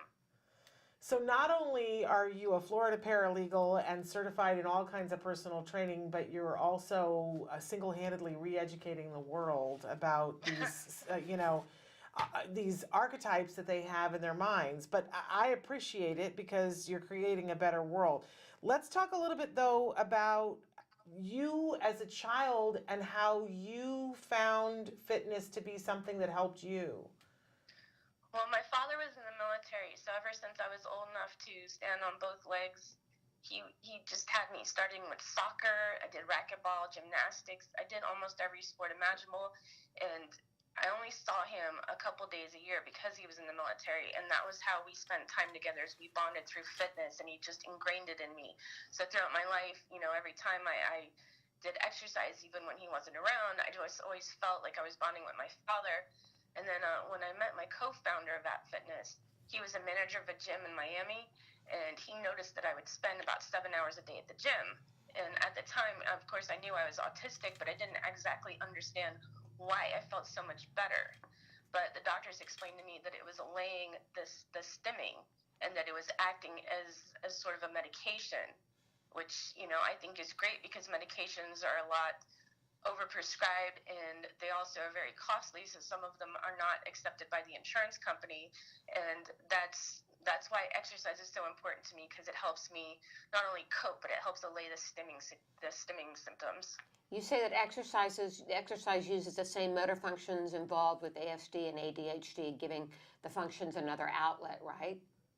Yes, because it basically exhausts the motor functions, so then you're no longer stimming. It's kind of like when people take Adderall or Xanax or something, it kind of calms you down, and that's what the exercise is doing, essentially. I think this is so important for our parents to hear. I also think, Angelina, it's so important for the parents of young girls on the spectrum to hear this, because we don't get to see enough adults, period, on the spectrum having the opportunity to have a platform to talk about this, but especially young women. So I want to thank you for taking the time to do this. But then let's talk about, you went from being somebody who found that exercise helped you. How did you get to the point where you thought, okay, if this helps me, then certainly maybe it would help my community. Let me get to be a specialist in that. What happened to make you realize that? Well, over the years, I've been working in the legal field, and it's just very discriminating towards people on the spectrum. Even if they do know that you're on the spectrum, they're not willing to work with you. Like, I've been ostracized for not smiling at my coworkers, not laughing at their jokes, even when their jokes are not funny, for giving fake laughs and fake smiles and things like that. And so I just kept finding myself more and more involved with different exercises to sort of cope and, to help with the stimming and stuff like that. And I decided, well, I spend so much time in the gym and so much time exercising, why not use that to show other people? And what type of exercise tends to be best for those on the spectrum? Is there one type, or do you promote all types of exercise? Well, that really depends. People ask me that all the time, but it's just like anyone else, because if you need core strengthening, whether or not you're autistic, but you have a hiatal hernia, you can't do a lot of those exercises. So it's something that you really have to talk to them about your health issues and flexibility and things like that, because it's not a one-size-fits-all. Right. And are there a lot of trainers out there working with those in the autistic community? I know about 2 years ago when I researched it, there were only 2 that I found in the entire country that were marketing themselves as autistic personal trainers, but they're not themselves autistic. They just provide the services for autism. And one of those people actually started his own, I think it's called Autism or Autistic Fitness. It's Eric Chesson, and he does have certifications for anyone that is in personal training that wants to be certified specifically for autism. Well, since there's so few of them, how can someone find out if they have experience with autism? Who should they go to? Well, for me, I'm registered with Autism Speaks in some of the local organizations, so it's just a lot of networking and things like that.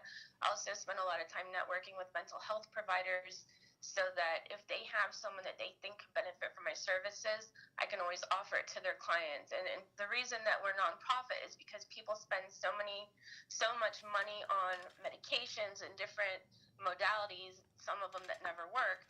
So I want to bring exercise and make it affordable to people who would not ordinarily think that they can afford it. Wonderful. And so you're in Central Florida, is that correct? Yes. Okay, so how wide of, I'm geographically not with it, but how wide of an area, like, do you service so that if families are in that area, they'll know, oh, okay, I can get a hold of her and participate? Well, right now I'm offering services at homes, offices, parks, things like that. So I go to their location, and right now it's just in Seminole and Orange counties, Florida, which is basically from Sanford all the way to almost Disney World. Wonderful. Okay. And let's talk about how people can reach you. How do they find you? They can find me on the internet at www.aptfitness.org, and you have to use the www in the beginning, or they can also email apt@apt-fitness.com. I'm quicker with the emails. Phones, they can reach me at 407-900-1610. I also have a calendar on my website of the different things I'm going to be at and the different educational seminars where I'll be speaking. I would love it if you would take just a minute. You have some very wise words about adaptation, and I would love if you would share your thoughts on that with us. Well, a lot of people are ashamed of being diagnosed with autism. I get a lot of parents that say that their kids are ashamed of it. They're either in high school or I get adults that come to me and they don't want to come out, so to speak.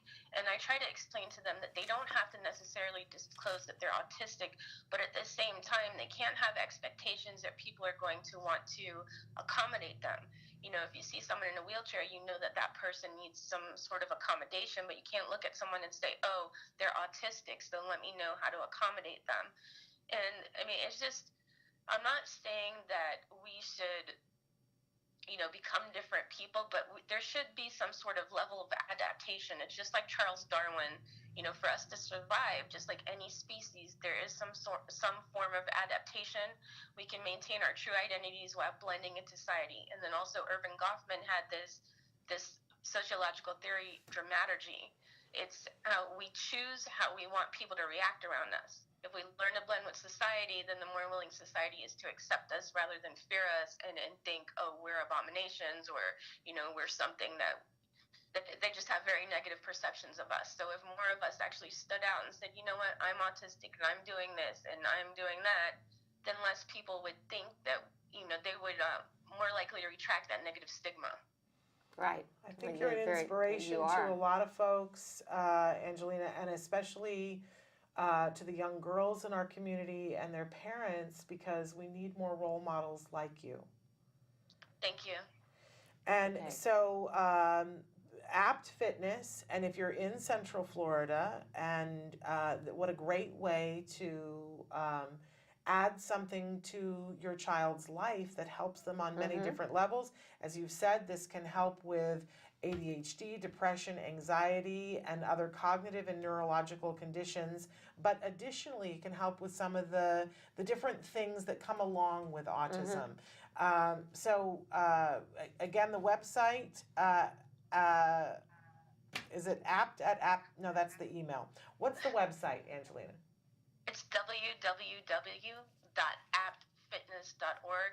And also my services are for families too. So it's not necessarily just for the person with a diagnosis of autism. It's also for the families. Because, you know, some parents and siblings understand that sometimes it's a little bit difficult to interact with their family members. So I show them some group exercises and things they can do to have positive communications and positive interactions with each other as well. Do you think you're ever going to do like a line of videos or something? Because I got to tell you, you're exactly what I need right now, honestly.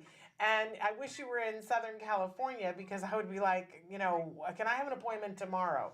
But maybe, you know what I want right now, and I've been looking for and I can't find it? People sell workout DVDs. And I don't know how to put a DVD into our TV system anymore. I don't even know how to do that, because I'd have to open up the Xbox, and I don't know how to do that. I'm waiting for somebody to put things that you can stream on your computer or your phone or onto your smart TV that I can subscribe to. So, Angelina, I'm just going to throw that out to you. If you get around to making a couple of, don't make a DVD, but stream it for us, and I'll subscribe. How's that? Okay. Yeah, I'm actually working on more videos for the YouTube channel, and we do offer online personal training, but the online options are more for people that are more disciplined, that don't need to, that are self-motivated. Well, that's not going to work. So you're on YouTube? Are you on YouTube then? Yes, but I don't have a whole lot of videos up yet. But I mean, I'm working on it. That's one of my goals this year, is to get everything up and running. Right now, I'm just focusing on networking with mental health providers. I also have massage therapists, attorneys, different people that can offer services to people with autism. That's great. You're a nonprofit, correct? Correct. Yeah. Okay, very good. Wonderful. Right. Thank you thanks so much for being with us. Thank you for having me. All right. Bye-bye. Good luck. Bye. Yeah, I wish she was in Southern California. But I'm gonna look up her YouTube channel. All right, we're gonna take a break, and then we have our third and final guest, who's gonna be joining us here in the studio. Stephen Wood is going to be with us. He is a special needs trust lawyer. Yes, which a lot of people glaze over I said earlier, I said that's when we all go, I don't want to talk about that. I don't want to talk about this, right. But it's a necessity to talk about. Very important. It is a necessity. We're going to do it in little bits so that we don't make me or anybody else be paralyzed, and we'll try to make it as fun as possible. That's right. I always want to promise ice cream after we talk about these things. But we'll try to come up with some reinforcer for you. So we'll be back with Stephen Wood. All right, stick with us. You say howdy, we say hi. Let's get rowdy, let's get wild. Let's get wild. Let's get wild. Let's get wild. Let's get wild. Hi, welcome back to Autism Live. I'm Lisa Ackerman, Executive Director of TACA. We're gonna bake again. All right. It's my lovely assistant. Hi, I'm Jennifer Lucero. We've heard so many people go, I want a decent chocolate chip cookie for my kid to eat. We've got all our dry ingredients. So I've got the flour, I've got the flaxseed meal, baking soda, baking powder, our gum, or xanthan gum. Great. So we're gonna get started in the mixer here. So those are dry ingredients. I do have brown sugar. We did cut this down. And the one way to do that is my favorite, and that's maple syrup. I'm using egg for this recipe, but we could use more arrowroot and also the flaxseed meal. So I'll go ahead and throw my eggs in here, which I love doing. So, and then the last thing is a shortening and gluten-free casein-free butter replacement. So I'm gonna go ahead and throw this in. I've let it sit out for a while so it's nice and soft. So let's go ahead and mix this thing well. These are dairy-free, soy-free, and I really like them. Again, Enjoy Life is a great product. It's also net-free.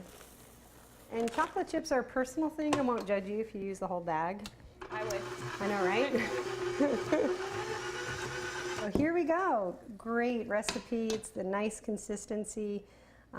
Everything's ready to go, so we can enjoy our cookies here in just about 10 minutes. We want to give it a kind of like a couple inches between each cookie. You know, a lot of people are really concerned about aluminum, so what I've done is I laid down my natural brown parchment paper, and Jen's helping out putting the cookies down. So we're separating the nice baked good that's all organic from the aluminum cookie sheets. So let's go put these in. So magic oven allows me to pull the last ones out. And voila. Yum, this is good. Really great cookies. I'll let you have a bite so you can do my Vanna White there too. Yeah, these taste pretty good. Really good. We're going to come back later after I gain 5 pounds and eat this entire tray. For sure. You know, more feedback is good. So if there's something you want us to convert, like another recipe or maybe a relative made, just let us know, autismlive@gmail.com. You can go to Facebook, or there's thousands of recipes on the TACA website just waiting for you to explore. You can go to TACANOW, TACANOW.org, and we'll see you next time at Autism Live. Bye. You say howdy, we say hi. Let's get rowdy, let's get wild. Let's get wild.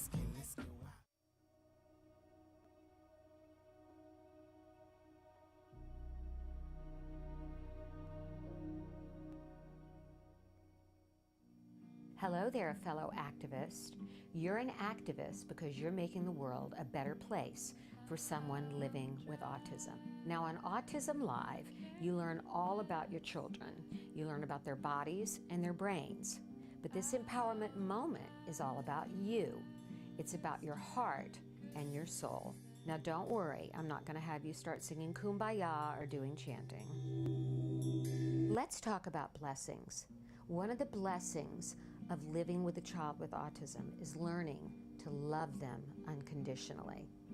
Learning to love them despite all the ups and downs, all the sacrifices.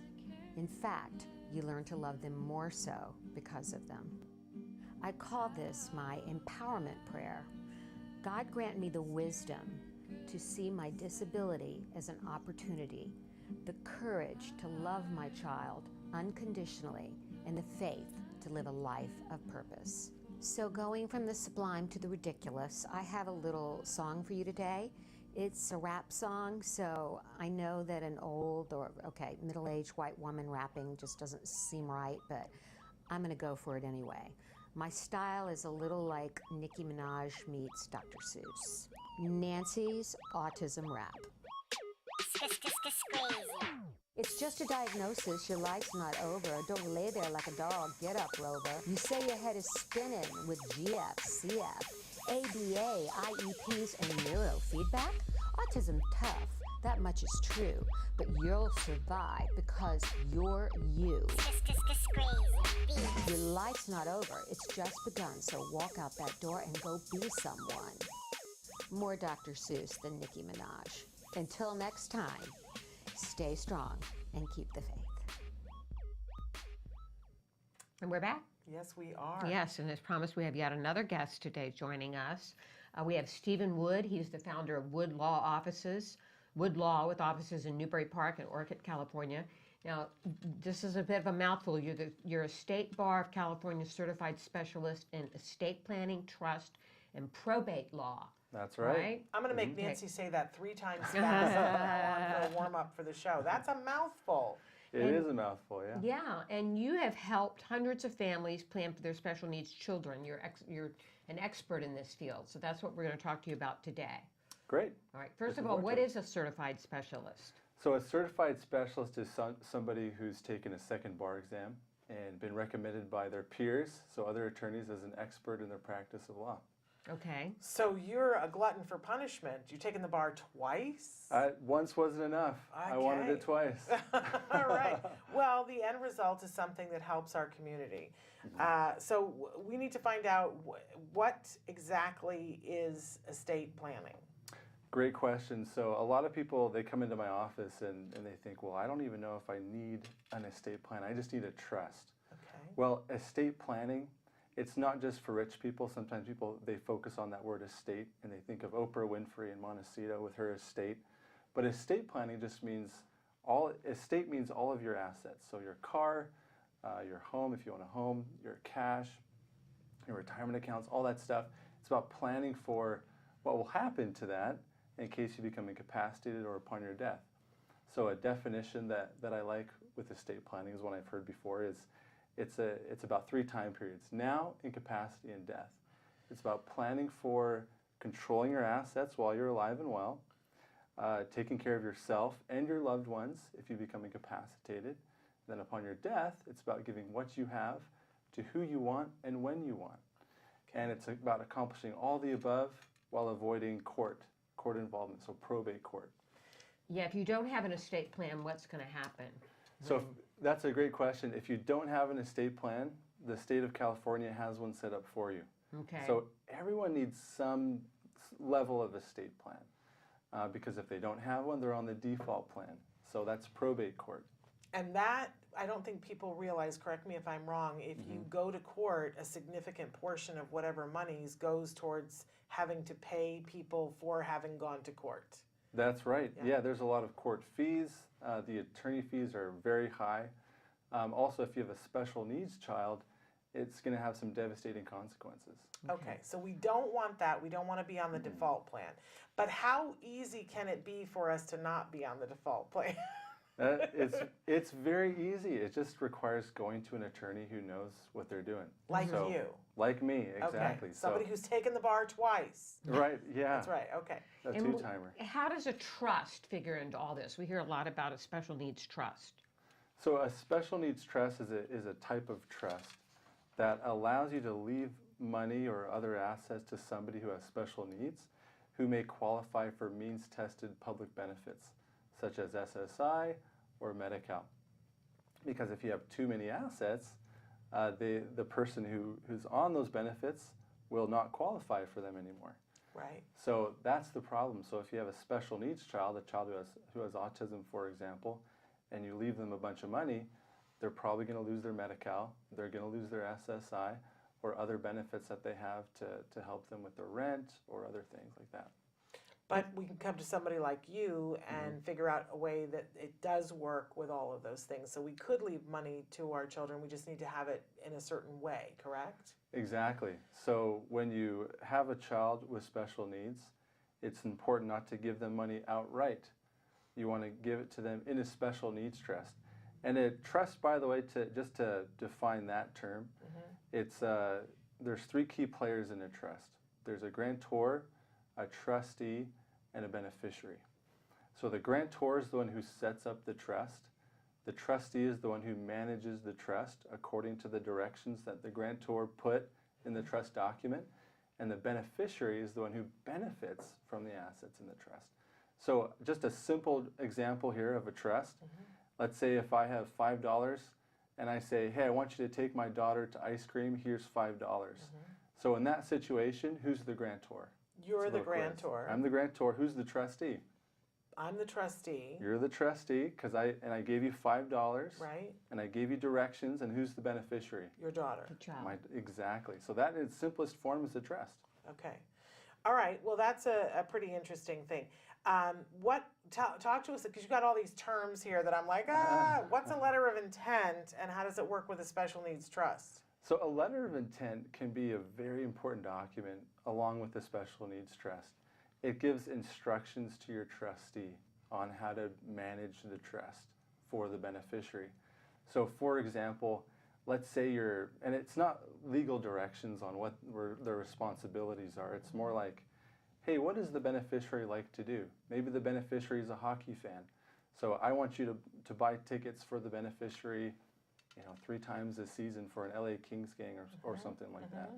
Or the beneficiary, it's important for them to have contact with their siblings or their cousins, and maybe they live far away, so it's okay for you to pay for travel to see those family members.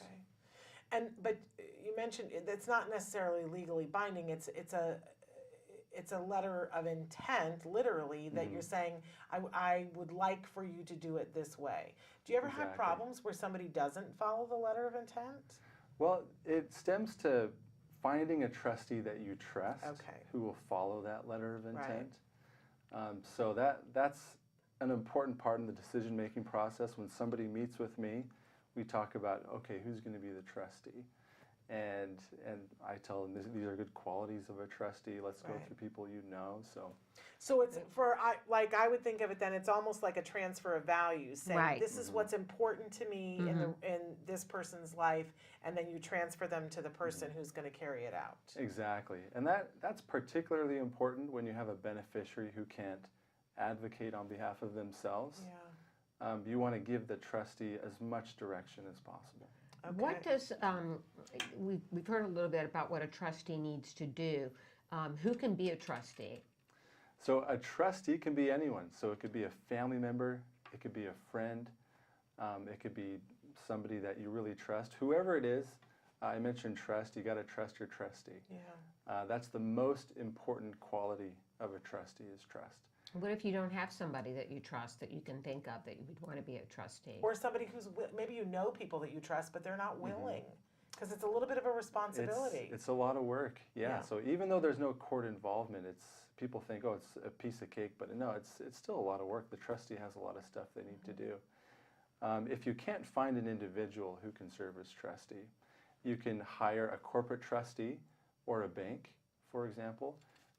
They do charge, usually it's a percentage of the trust every year. And a lot of banks don't serve as trustee of special needs trusts. More and more banks are. I think they're starting to get it, and they're starting to get in. They're more comfortable with it. Another great option is what's called a professional fiduciary. So this is a person, an individual, or a group of individuals who they serve as trustee of trust. That's their job. And so they will serve as trustee of the special needs trust, and they usually charge an hourly rate. But they don't start charging right when you name them. Some people think, well, if I put this person in the document, they're going to start charging me, right? I say, well, no, it's not until they start to act as trustees. So if you become incapacitated or upon your death and they start acting, that's when their fees start coming in. So it's important, if you do choose a corporate trustee, a bank, or a professional fiduciary, whatever you choose, it's important to meet with that entity and decide, okay, this is somebody who understands my values, I understand what they're going to charge and how they're going to charge. So it's important that you're comfortable with that individual. So. Okay, so let's talk nuts and bolts that, I'm a parent and I come to you and I say, okay, I got to face this. I might be ready to this week. What are the things that we do, you and I together, to get us to the point where I have it all set up? What do you do? Yeah, so this is my process. It'll be pretty similar among attorneys. So what I do is I schedule a complimentary consultation with the person or with the parents, and I give them a questionnaire to fill out, and that just tells me personal information about them, family information, their financial information, and we'll use that during the meeting to effectively guide the meeting, and they can write down, what they're concerned about most for their child, for example, and we can discuss that. And so at the consultation, we really just discuss, okay, what's an estate plan? I do an estate planning 101. What's a trust? How does a special needs trust figure into it? And a lot of it is just about education and helping the parents or the clients be empowered to know, okay, this is what I need and this is what I want. And then I would imagine there's paperwork where we decide who the trustee is and that there's something you fill out that legally makes them the trustee. Right. So we talk about the design of their estate plan. So they will have their own trust that they will set up, and so they will be the grantors. So let's say if I take myself for an example, I will take my assets as the grantor and I will put them into a trust. So they go from Stephen Wood to the Stephen Wood Trust. And if one of my beneficiaries has special needs, I will indicate that when I die, that beneficiary will get their inheritance in a special needs trust. And the special needs trust will be written within my trust, or it could also be its own document that it will go to that trust. But you're walking us through all this paperwork so that we don't have to go research and go, which paperwork do I have to have and where do I need to file it and where are you take somebody from point A to point Z and take all the anxiety out of it. Oh yeah, that's one of my favorite things about my job is people come in, they're stressed, they don't want to meet with an attorney. Right. And we talk and they understand more of what they need to do, and then they walk away feeling so much better because they're more informed. And when they sign their documents a few weeks later, I mean, it's like they're walking on air. They're like, I can't believe we got this done. And I always hear, this was not as bad as I thought it was going to be. This was easy. Well, that's you offer these services. Is it easy to find an attorney that offers these kinds of services? There's not a whole lot of attorneys who really understand special needs trusts. When you find an attorney, you want to find somebody who knows about their area of law, and a good way to find somebody that you can feel confident knows about their area is by finding a certified specialist. So we talked about that a little bit. But also finding somebody who has experience with special needs trusts. So if you're meeting with an attorney or you're talking to them on the phone, ask them, do you know about special needs trusts? Have you done a lot of special needs trusts? Have you ever done presentations on special needs trusts? Because it's, every estate planning attorney doesn't necessarily know how to do a special needs trust. They just put the boilerplate special needs trust in. Right. Now you started by saying that a lot of times people go, well, I don't have an estate. And is this something that everybody needs to do, or do you need to have a certain amount of income or assets before this is worthwhile? So the average autism parent who has zero savings, but they own a car, maybe they own their home, maybe they don't, should they be doing this? Yeah, absolutely, because like I said in the beginning, everybody needs some level of estate plan. Okay. So if you have over $150,000 in assets or you own real property, you should probably have a living trust. Okay. If you don't, then a will is fine, because if you don't have that level of assets, there's not going to be a probate when you die. But in that will, you can specify my assets will go into a special needs trust. So you can direct that inheritance for the beneficiary in a special needs trust.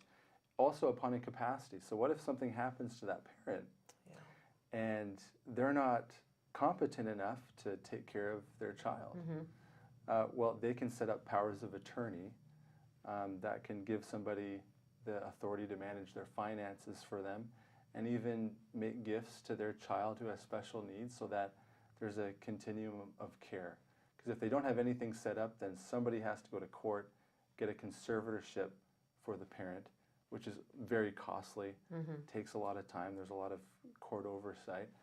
And so, yeah, it's definitely important for everybody to have some level of estate plan. So in the long run, this is really going to benefit people. I mean, they can't keep their head in the sand about this, because this is something that really needs to be done in almost every situation with a special needs child.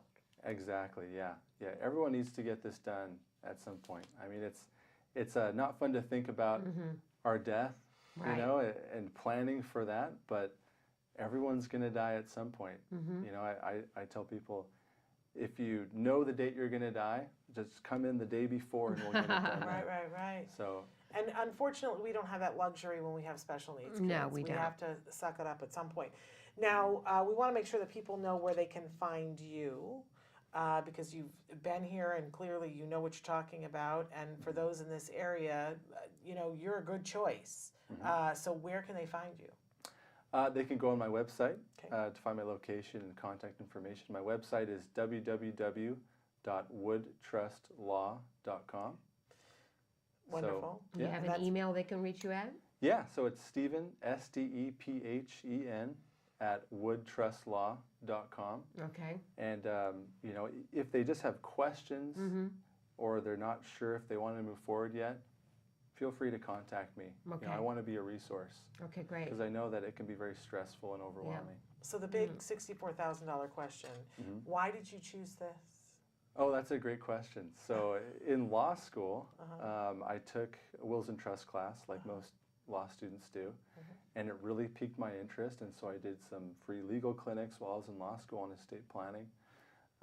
Learned about special needs trusts probably after I graduated, went into estate planning, had clients who had special needs children, and I thought, you know, this is an area where these parents really need somebody who knows what they're doing to help them.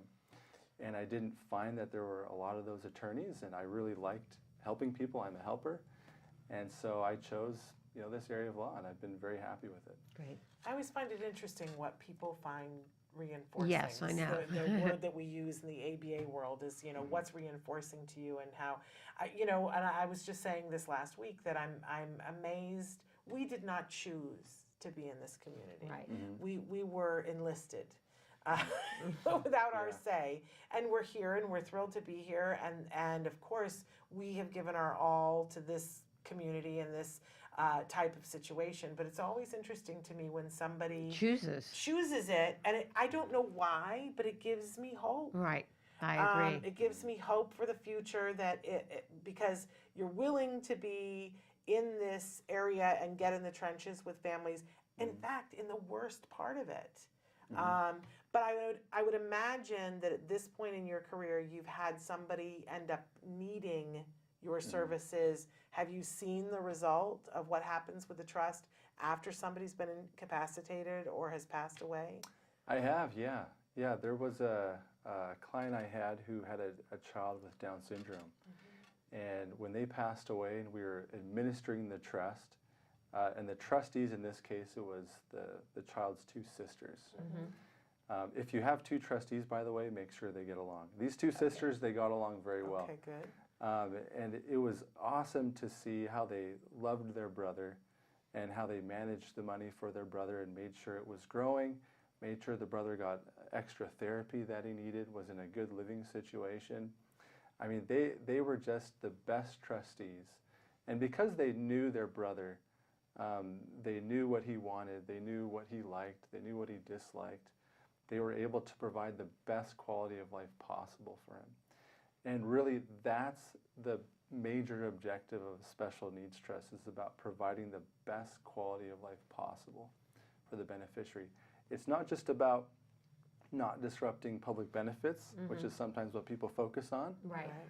It's about providing the best quality of life for that beneficiary. Well, when you think about it, that parent who took the time to do the trust gave a gift to all three of their children because they made sure that their son was taken care of, but they made sure that the responsibility that was being visited upon the sisters wasn't overwhelming and something that they would, have their finances drained, have their their emotional. You were the sister of a Down syndrome young man, and you would have, if things had worked out so that he had outlived your parents. I know you would have been the uber on it sister, but it would have been nice. Had that been, you already had a child of your own, it would have been nice if it had been easier. Yes. Emotionally and financially. Right. That's the word I wanted, emotionally.